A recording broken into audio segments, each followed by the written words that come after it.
এই দেখো ঘুম থেকে উঠে আর দুটো আলু দিয়েছি, কচকচ করে বসে খাচ্ছে। আর এই যে সকালবেলা উঠে সব জিনিসপত্র এলোমেলো করছিল, এইবারে সব ভয়ে গুছিয়েছি। আর করবি এলোমেলো? আর করবি এলোমেলো? এইগুলোকে সব এই নিচ দিয়ে সাজাচ্ছিল, না করছিলাম ঘুম থেকে উঠে, যেই দেখেছে সব তুলে দিয়েছে। কেন কথা বলবো না? আমি ওদেরকে আমাদের বাড়িতে রেখে দেবো তো খাঁচা বানিয়ে। ওই দেখ ঠাম্মি বলছে কি আমাদের ঘরে আরো আলু আছে, আয় সবাই আয়।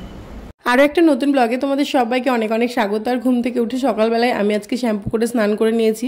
আর এইদিকে হচ্ছে আমার বাড়িতে দেখো সকালবেলায় অতিথি চলে এসছে, আমি ওদেরকে একটু আলু দিয়েছি খেতে। আর আমি খুব খুশি হয়েছি সকালবেলা এসছে জন্য। আমার ছেলে দেখো কি ভদ্র সভ্য শান্তশিষ্ট ছেলে হয়ে বসে আছে। আমি তো সারাদিন ওটাই বলছি যে আমার বাড়িতে যেন প্রত্যেকদিন সকালবেলা একবার করে আসে, আমি আলু দেবো। মানে আমার সারাদিন খুব ভালো যায়, মানে ছেলেটা এত শান্ত হয়ে থাকে। মানে কিছু দুষ্টুমি করলেই আমি বলি ওই যে মাংকি চলে আসছে, ব্যাস চুপচাপ।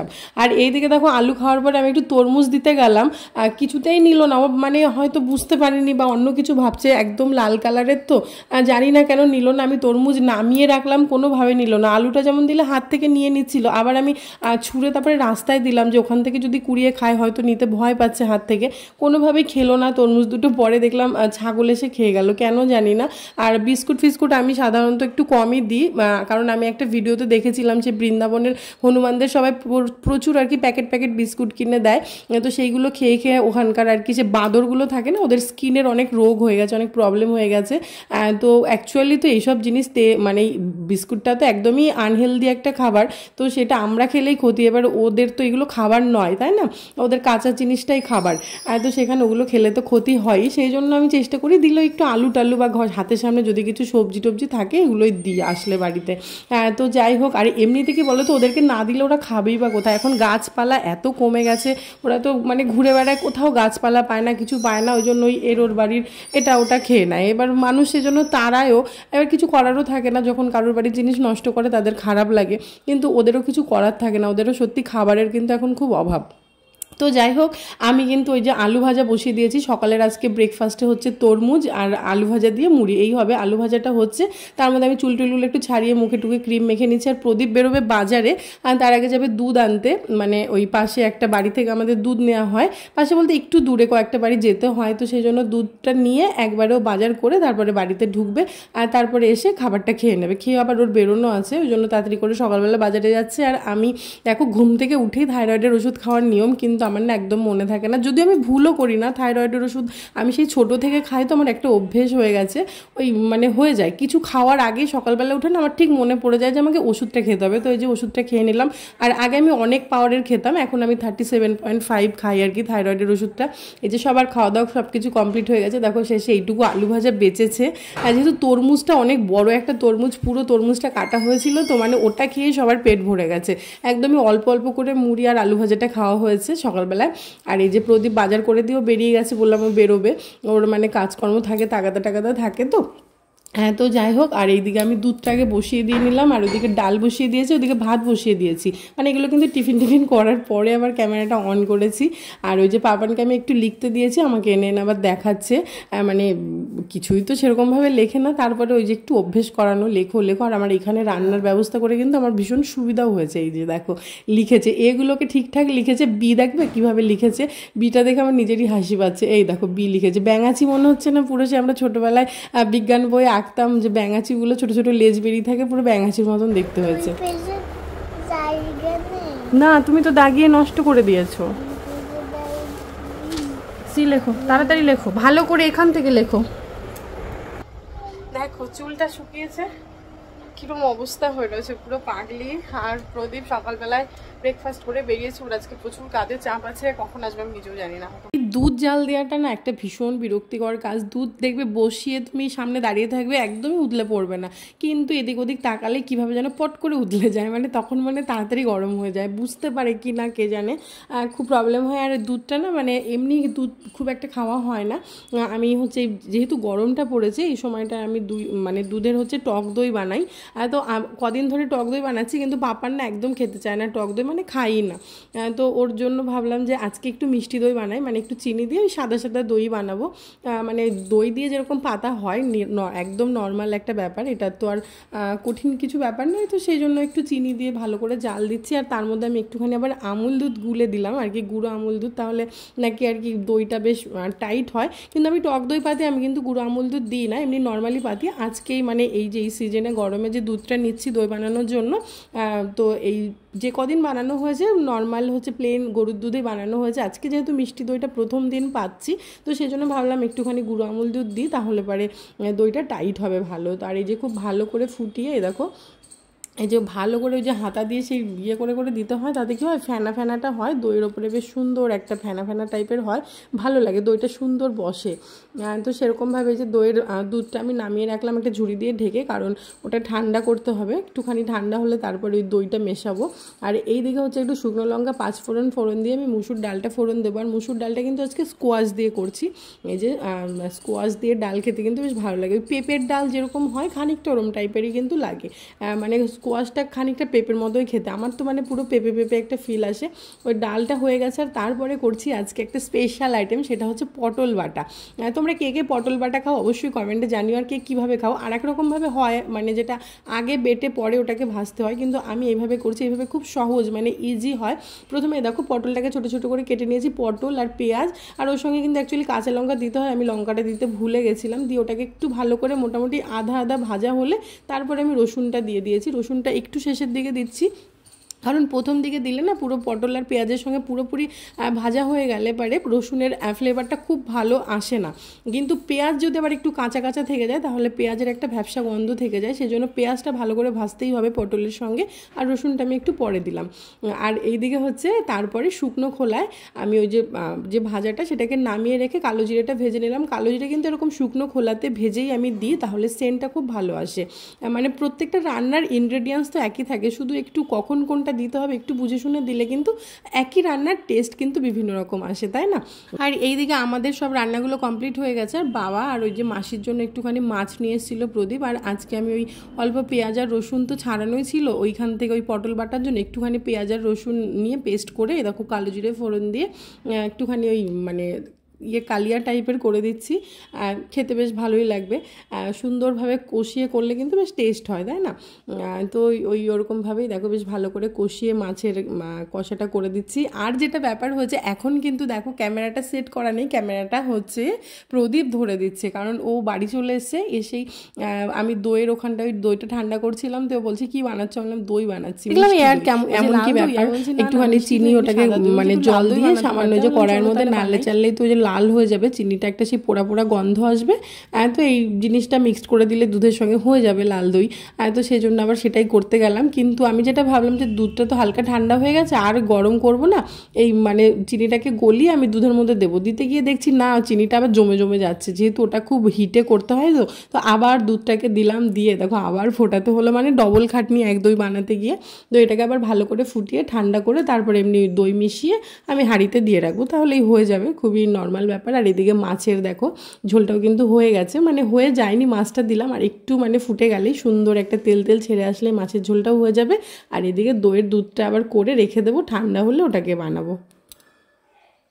এদিকে দেখো দুধটা ঠান্ডা হয়ে গেছে, তারপরে এইটা আমারই পাতা টক দই ছিল, সেই টক দইটার থেকে আবার একটুখানি দই নিয়ে দেখো মিক্সড করে দিলাম, আর ওই হাঁড়ির মধ্যে একটু মাখিয়ে দিলাম, মিষ্টি দই তো এবার একটা রিস্ক থেকেই যায়, মানে ঠিকঠাক হবে কি হবে না, ওই জন্য হাঁড়িতেও একটু দিলাম, আবার হচ্ছে ওই দুধের মধ্যে ভালো করে মিক্সড করে দিয়ে দেখো ভালো করে কাপড় দিয়ে ঢেকে রাখলাম। টক দই বানাতে কিন্তু আবার এত কিছু করতে হয় না, প্লেন আমি ওই স্টিলের বাটি ফাটি যাই হোক তার মধ্যে দিয়ে রেখে দিই।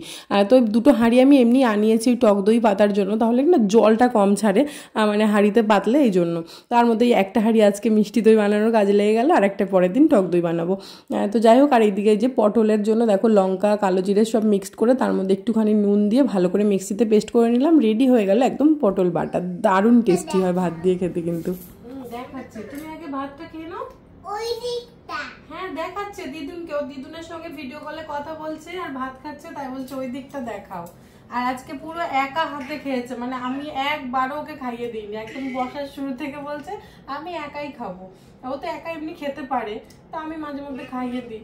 এবার আজকে পুরো একা খাচ্ছে, পেট ভরে সুন্দর করে খেয়েছে, তাই না? বলে আমি তো ডাল ভাত খেতে ভালোবাসি, আর ওর ফেভারিট খাবার হচ্ছে ডাল ভাত। আমি তো ডাল ভাত খেতে ভালোবাসি। তাই তো, তুমি গুড বয়। কি সুন্দর করে লেবু চিপে নিল, আমাকে লেবুটাও চিপতে দিল না। এই কোয়াশটা খাও, কোয়াশটা।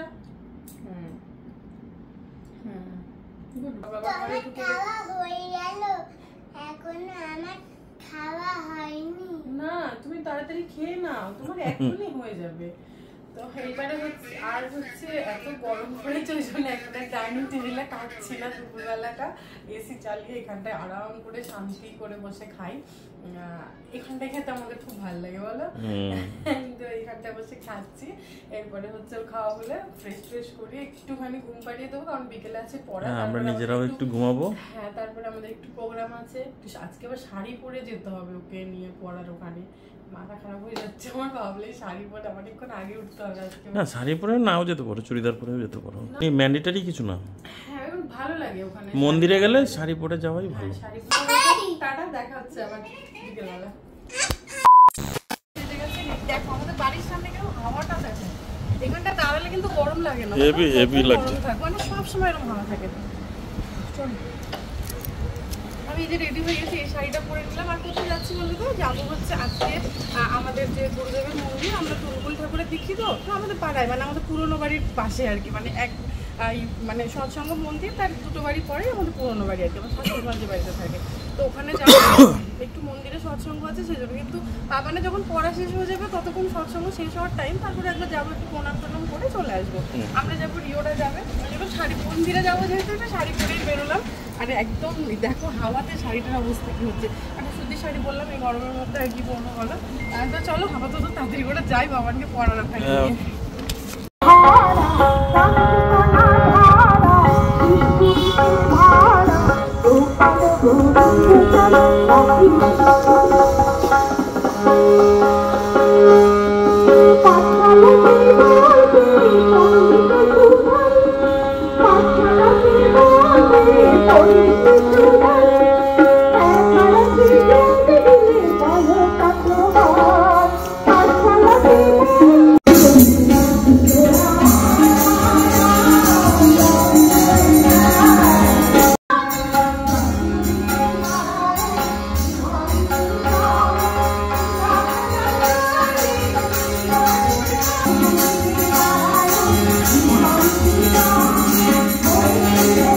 আমরা মন্দিরে যাওয়ার পরেও বেশ অনেকক্ষণ হয়েছে, সৎসঙ্গ তো কয়েকটা গান টান শুনছিলাম, শুনে একটু ঠাকুরের কথা শুনছিলাম।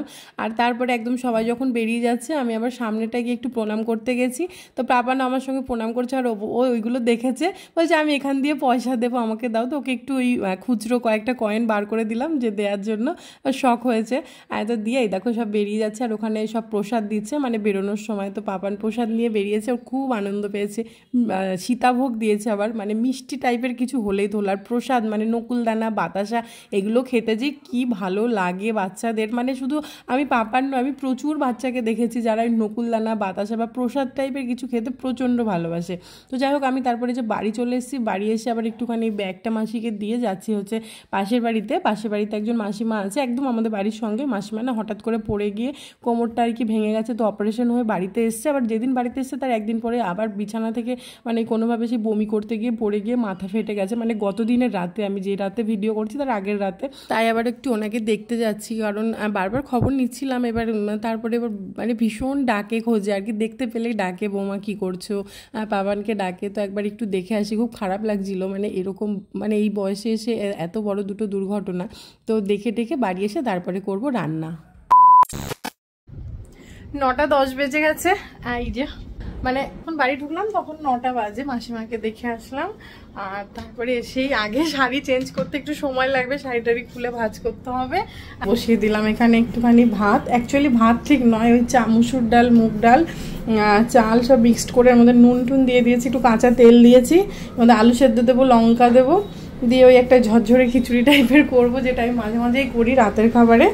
আর এর সঙ্গে ওই পটল বাটা আছে, দুপুরের পটল বাটা আছে, আর একটুখানি ওই দেখি রসুন টসুন কিছু একটু ভেজে নেব, বেশ ভাল লাগে এরকম সেদ্ধ সেদ্ধ ভাত খেতে না, ওই ভর্তা তারপরে রসুন ভাজা এসব দিয়ে খেতে বেশ ভালো লাগে। সঙ্গে কাঁচা পেঁয়াজ নেবো। তো এখন চলো ভাতটা আগে বসিয়ে দিয়ে নিলাম, কারণ ওটা হতে সময় লাগবে। এইবারে আমি আরাম করে একটু চেঞ্জ করি। ও আমার ফেভারিট কো আজকে। এটা আমিও ভালোবাসি, আগে ছোটবেলায় ভালোবাসতাম না, কিন্তু এখন খুব ভালো লাগে খেতে। চাল মানে চাল যতটা ডালও ততটা, চাল ডালের পরিমাণ সমান ওর মাছ করে না, ওর মধ্যে একটু ওই যে নুন, সর্ষের তেল সবকিছু দিয়ে, লঙ্কা টঙ্কা দিয়ে, আলু সেদ্ধ দিয়ে, আমি সব না, আমি ঘি দিয়ে, হ্যাঁ অনেক রকমের সবজি টবজি দিয়েও খাওয়া যায়। তো ওদের ঘি দিয়ে খেতে এটা খুব। মাসি আচারটা নিয়ে এসো তো। না আর নুন নেবে না। ক্যামেরাটা কখন রাখবো বলবে, তারপরে খাওয়া শুরু করবো। এই তো এই হচ্ছে রাতের খাবার, খাওয়া দাওয়া করে নেব। বাটা দেবো তো, খাওয়া দাওয়া করে ঘি দিয়ে দিচ্ছি, তারপরে ফ্রেশ হয়ে শোয়া। এই দেখো আচার আর এইটুকু আছে, নেই আর একবার খেলেই ব্যাস কমপ্লিট। 2 বয়াম আচার, এটা এখনই খেয়ে নেবো।